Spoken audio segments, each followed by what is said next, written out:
Bismillahirrahmanirrahim. Assalamualaikum warahmatullahi wabarakatuh. Alhamdulillahi rabbil alamin. Wa bihi nasta'in wa ala umuri dunya waddin. Wassalatu wassalamu ala asyrafil anbiya wal mursalin Sayyidina wa maulana Muhammadin wa ala alihi wa sahbihi ajma'in. Amma ba'd. Alhamdulillah, kaum muslimin dan muslimat yang dirahmati oleh Allah, kita semuanya masih diberikan nikmat usia yang panjang, diberikan usia yang insyaallah membawa berkah, di mana kita pada hari ini oleh Allah Subhanahu wa taala diberikan anugerah sehingga kita bisa menjumpai bulan yang penuh berkah, yakni dengan datangnya bulan suci Ramadan. Para hadirin kaum muslimin yang dirahmati oleh Allah, datangnya bulan Ramadan ini keberkahannya mampu kita rasakan jauh sebelum datangnya bulan Ramadan, di mana pada bulan Rajab dan bulan Sya'ban, bagaimana yang Rasulullah ajarkan kepada kita, Allahumma barik lana fi Rajaba wa Sya'bana wa ballighna Ramadan. Gegap gempita umat Islam menyambut datangnya bulan Ramadan 2 bulan sebelumnya sudah banyak didengungkan, baik di musolah-musolah maupun secara pribadi di rumah, dengan mengistiqomahkan membaca doa yang sebagaimana diajarkan oleh Rasulullah SAW. Ini artinya apa? Bahwa datangnya bulan Ramadan ini merupakan anugerah yang luar biasa. Ibarat tamu, maka jauh 2 bulan jauh-jauh sebelumnya, yakni 2 bulan, oleh Rasulullah SAW kita umat Islam disuruh mempersiapkan diri. Kenapa? Karena di bulan Ramadan ini merupakan bulan yang Allah Subhanahu wa taala memberikan banyak sekali bonus-bonus.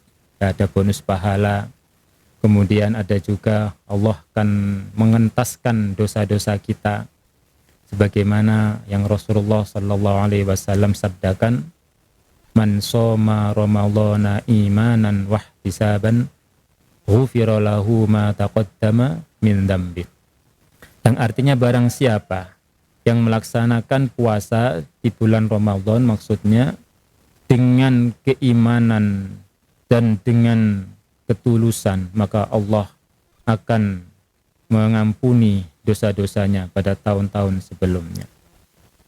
Kaum muslimin yang dirahmati oleh Allah, apa hikmah yang dapat diambil dari perjalanan kita melaksanakan bulan Ramadan? Sebagaimana yang Allah firmankan dalam surat Al-Baqarah ayat 183, Bismillahirrahmanirrahim. Ya ayyuhalladzina amanu kutiba alaikumus syiyamu kama kutiba alal ladzina min qablikum la'allakum tattaqun.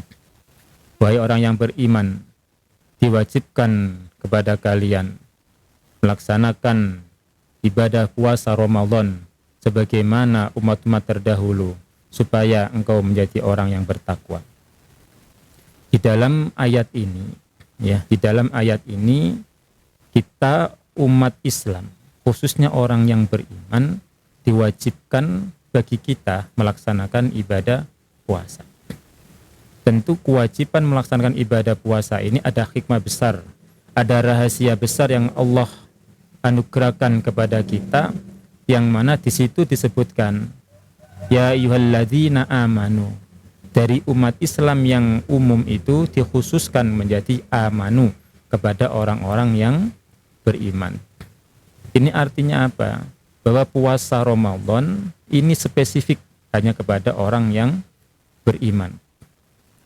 Imam Al-Qurtubi menyebutkan bahwa kewajiban melaksanakan ibadah puasa yang dikhususkan untuk orang Islam, yang spesifik lagi orang yang beriman, itu sebelum datangnya ayat ini itu wajib yang dilaksanakan oleh Rasulullah dan umat Islam saat itu 3 hari, yakni pada tanggal 8, tanggal 9, tanggal 10 di bulan Muharram. Ini menurut pendapat Imam Al-Qurtubi, bahwa di situ Allah Subhanahu wa taala mewajibkannya saat tahun kedua Hijriah setelah datangnya ayat ini, yakni surat Al-Baqarah ayat 183. Kemudian Imam Al-Alusi di dalam kitabnya menyebutkan, selain diwajibkan kepada orang yang beriman, ternyata kewajiban melaksanakan ibadah puasa Ramadan ini sudah diwajibkan pada umat-umat terdahulu. Bahkan Imam Al-Alusi ini menyebutkan sejak zaman Nabi Adam, kewajiban melaksanakan ibadah puasa ini sudah ada. Nah, kewajiban atau perintah yang diwajibkan untuk umat yang dilaksanakan secara bersama-sama menurut Imam Al-Alusi ini itu menunjukkan bahwa di situ ada kewajiban yang memiliki hikmah yang besar, ada motivasi besar yang di dalamnya sebenarnya itu sesuatu yang sangat berat tapi akan terasa ringan jika dilaksanakan secara bersama-sama. Kaum muslimin rahimakumullah. Dalam hal bagaimana terkait dengan tema kajian kita, yakni bagaimana kita meningkatkan pribadi kita agar lebih unggul walaupun di masa atau di saat kita berpuasa di bulan Ramadan, maka yang pertama ya dari kewajiban melaksanakan ibadah puasa ini yang saya kutip dari ayat Al-Baqarah 183, bahwa kewajiban melaksanakan ibadah puasa itu ada syarat-syarat yang harus dipenuhi agar ibadah puasa kita diterima. Yang pertama, harus memiliki niat. Nah, seseorang jika berpuasa, apalagi bulan Ramadan, kalau menurut Imam Syafi'i, itu wajib niat setiap malam. Ya, setiap malam sebelum qabla tulu'il fajri itu wajib meniatkan. Nah, niatnya bagaimana? Apakah secara dohir dengan sebagaimana yang dilazimkan orang-orang pada umumnya di musolah itu? Apakah di dalam hati? Maka niat yang utama adalah di dalam hati.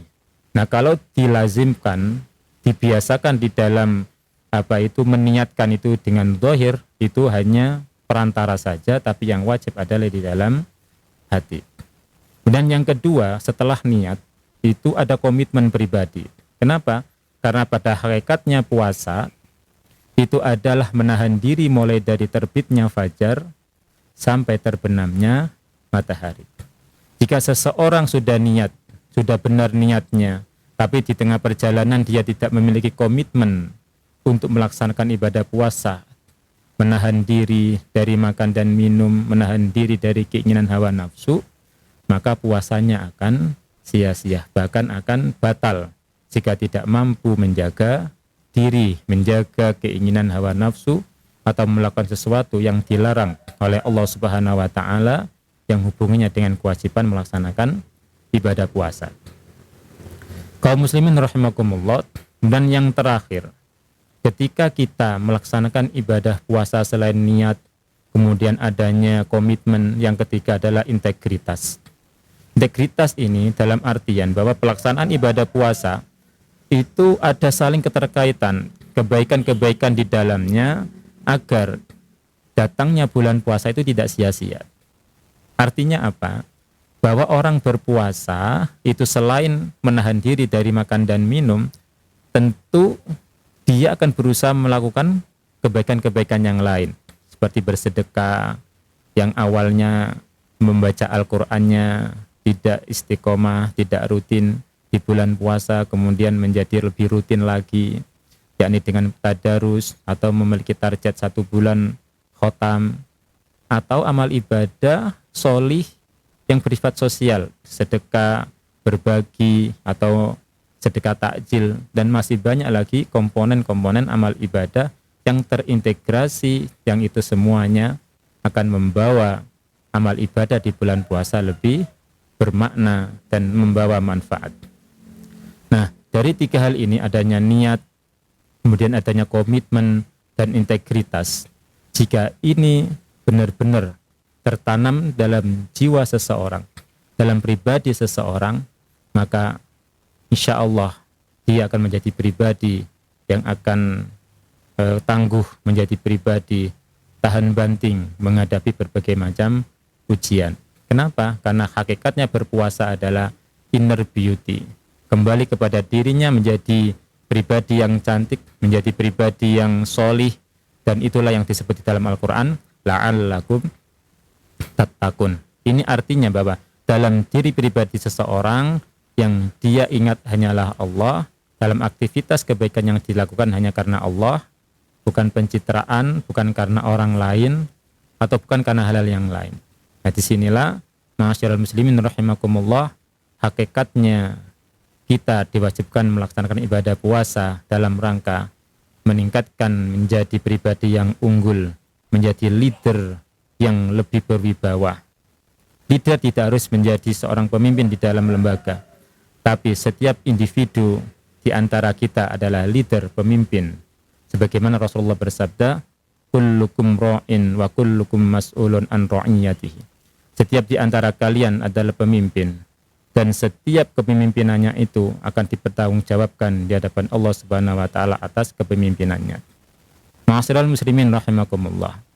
Menjadi pribadi, menjadi seorang yang unggul pasti ada hubungannya dengan pribadinya sendiri, yakni inner yang tersimpan di dalam jiwa seseorang.